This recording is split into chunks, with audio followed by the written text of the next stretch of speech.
大家好，今天这一期视频将介绍爱达魔都号旅行的攻略，给想要参加爱达魔都号邮轮旅行的朋友们参考。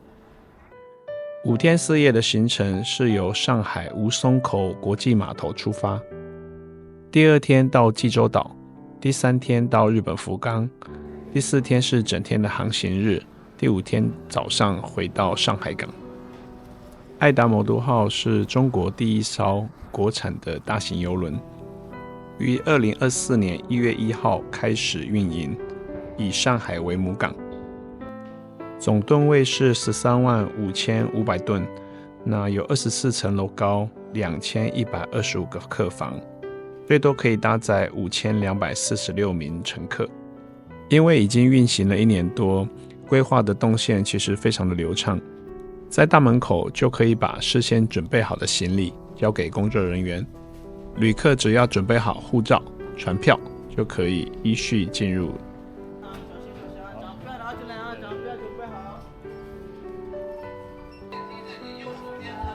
电梯在您右手边啊！电梯在您右手边，欢迎登船。没有吃饭的乘客可以上10楼去用餐。这次我们订的房间是高区优选阳台房，房间位于10楼。船上的电梯也挺方便，按楼层是在外面按了之后会指示这个楼层是走到哪一部电梯去搭乘。进到电梯之后就不用再选楼层，只要在你要下的楼层下去就可以了。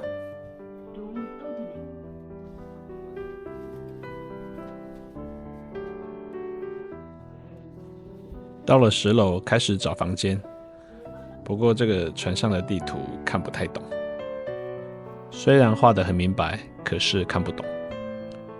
还好随处都有工作人员，问了工作人员，马上就找到房间了。这艘邮轮配置了1300位左右的工作人员，所以其实随时都可以找得到人。接下来我们来开箱一下我们的房间。这段视频是隔天出海之后拍的，因为颜色比较好看，所以选了这一段。买船票的时候选择3人入住，一个人是3500元，所以里头有原本是2张床，那把沙发也改成了床，所以可以睡3个位置。那假设是4个人的话，会在沙发床上面再加一个上铺。12点钟开始上船，我们大约是1点钟左右完成了所有流程，于是我们就到10楼的免费餐厅吃个午餐。邮轮预计是4点30分起航，所以我们到12楼的甲板，欣赏码头的风景，顺便看一下这艘船的布局。这艘船设有水上的溜滑梯，但是目前是冬天，所以暂停开放。这一层则是还有一个室外的篮球场。往船头走，只能走到这个位置。图上船首楼梯之前的空间都走不过去，所以这艘船是没有办法走到船头的。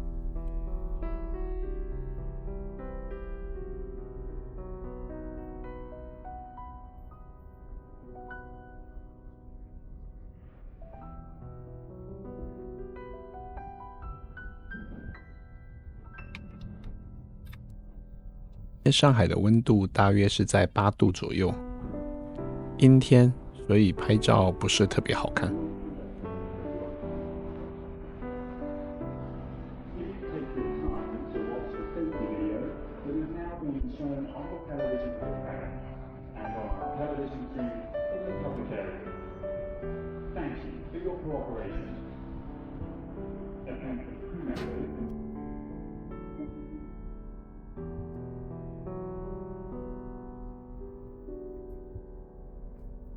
广播说需要执行全员的消防演练，所以我们先回房间等待。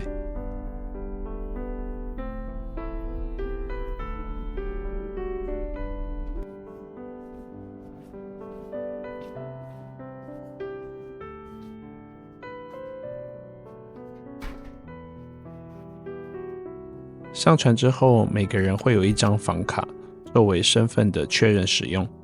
要下船游玩的时候也是刷这一张卡，所以这张卡得保存好。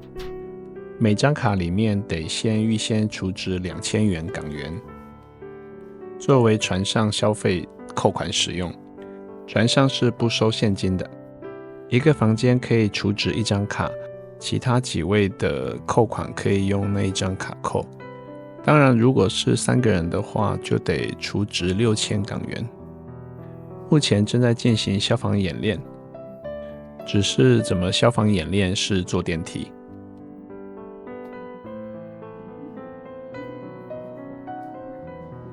我们分配到的疏散区域是爱达广场上的4楼，找到工作人员刷卡点名就结束操演。可以在这里登记自由行，或者是买岸上游的服务。登记自由行不收费，岸上游则有行程可以选，价钱不同。回到船上，对，就是日本的时间，不是北京时间啊。但是对，下船的时间所以时间也不长呢哈。对，我们中午到，因为这个时候大店才开门。然后其实日本是加1小时的。对。然后到这个具体的话，你可以看一下当天的日报上面有集合时间跟地点，自由行能用分批下船。行，这意思就是说，如果回不来自己搞定，对不对？你日报上也有我们的那个港代的电话，对，就是每天的日报，您自由行最好带一个日报哈。然后那个几周的话，您报了我们的行程，我们今天晚一点会发那个行程单到您房间里面去，上面有集合时间和地点，来集合就可以了。好，所以这样就可以了。对，可以了，谢谢。对，网络的话就是一样是账上扣，对不对？对，你可以如果在网上直接买的话，就直接扣就行，那个结账就可以了。OK， 谢谢。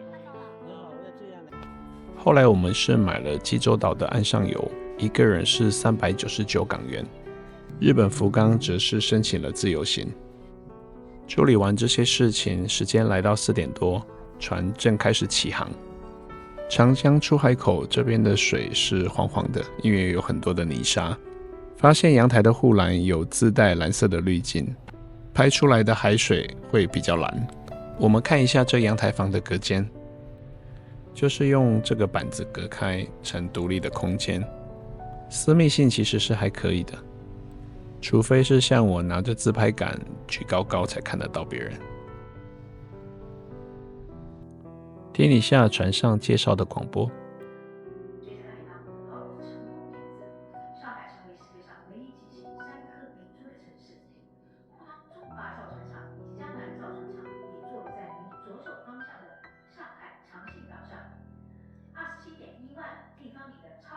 液化天然气运输船和新干航空母舰也即将在这里起航。儿童起航，爱达世界，祝愿您在接下来的几天里与我们共同度过一个无以伦比的邮轮假期。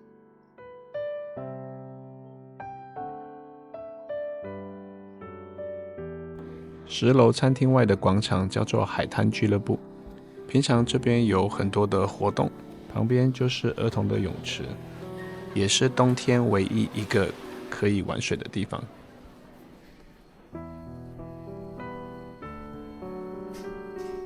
眼前这里叫做奇迹餐厅，是船上3个免费餐厅之一。这里是以自助餐的形式供应食材，位置相当多。我们早餐跟午餐基本上在这个餐厅解决。晚餐则会到3楼的波罗的海餐厅或者是宫廷餐厅，因为这2个餐厅晚餐的时段是以点餐的方式上菜的，服务员会陆续的上菜，比较有仪式感，所以这几天晚餐一般在3楼。船上除了3楼以及10楼这3个免费餐厅之外，在5楼也设计了付费的餐厅，有牛排、寿司、火锅以及日式铁板烧可以选择，但这些餐厅是单点付费，我们就没有体验了。趁着晚餐前到10楼船尾的洋流甲板参观一下。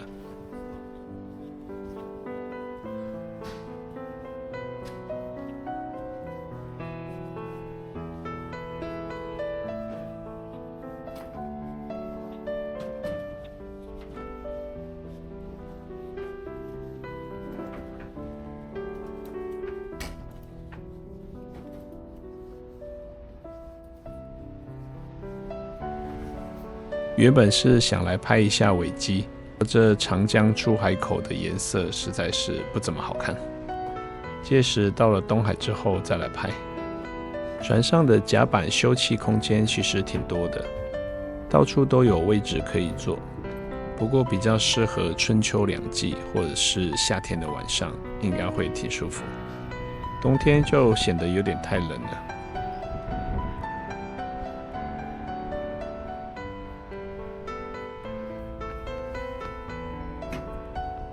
甲板上有一个环形的跑道，可以沿着这个跑道跑步运动。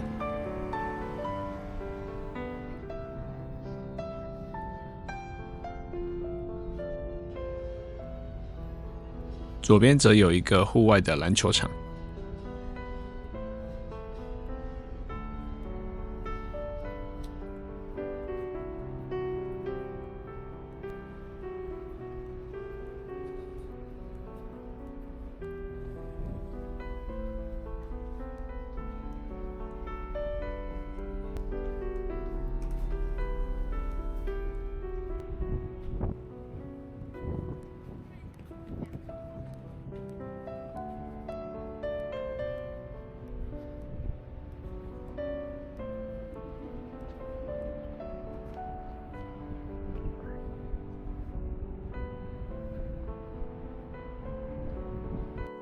房间的电视画面有实时的位置信息，预计是隔天中午左右到济州岛。晚餐选择在宫廷餐厅用餐。看菜单只有2样可以选，中式套餐或西式套餐。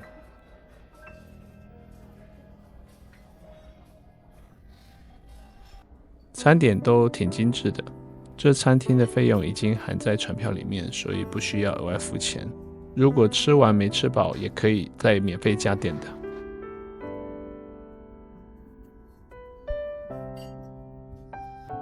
爱达魔都号每天会放一份日报在房间，这个日报上面有表演的时间以及地点，还有餐厅开放的时间，可以很清楚的知道当日的活动。这艘船跟国外邮轮不一样的地方就是没有赌场。一般较大型的表演会有3个地方，我们刚刚所在的大都会剧院是其中之一。这里则是海滩俱乐部，也有定时的表演。第3个则是位于3、4、5楼船中的爱达广场。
时间来到晚上将近11点，乘客回房休息之后，就是工作人员的打扫时间。我也准备回房间休息。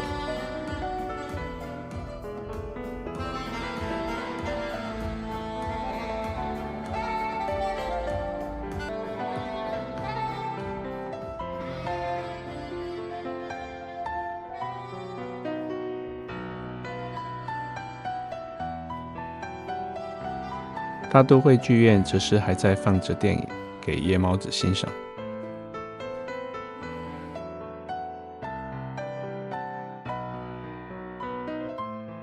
隔日清晨早起到阳台拍日出，这个时候就会体现出选择阳台房的好处。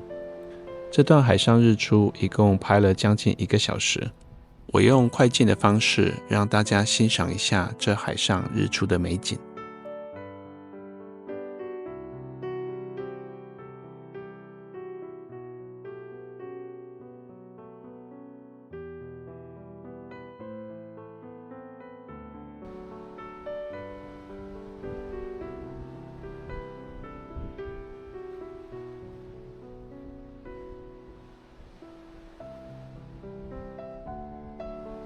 突然间飞来不少海鸥，这画面十分的好看。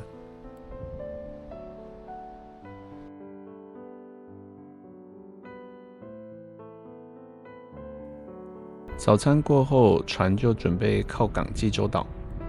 今天我们的行程准备到济州岛玩到晚上8点。